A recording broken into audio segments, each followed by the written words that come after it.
Hi friends, good afternoon. দুপুরের লাঞ্চের menu নিয়ে চলে এসেছি। দুপুরের লাঞ্চে আছে এই কাতলা মাছের আলু দিয়ে ঝোল, এই লাউয়ের খোসা আলু ভাজা। লাউ মানে আমার অনেকেই বুঝতে পারো না, লাউ মানে হলো লকি, যেটাকে বলে ওর খোসা ছিলকা, মানে ছাড়ানোর পর একটু মোটা করে ছাড়ানোর পর আলু দিয়ে পেঁয়াজ দিয়ে কালো জিরা দিয়ে ভাজা করা যায়। তো বাঙালিরা এটা খায়, তো এই যে সেটাই ভাজা।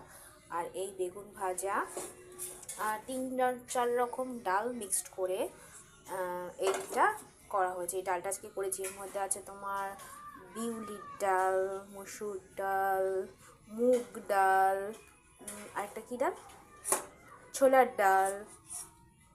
আমি যাদের ডালের নাম জানি না, ভুলে গেছি আরেকটা কী, তো সরি। এই দিয়ে করা হয়েছে রুটির সাথে। এটা খুব ভালো লাগে, রসুন দিয়ে একটু পেঁয়াজ দিয়ে করা হয়, খুবই ভালো লাগে। তো চলো আজকে দুপুরের মেনু লাঞ্চে এই, টাটা।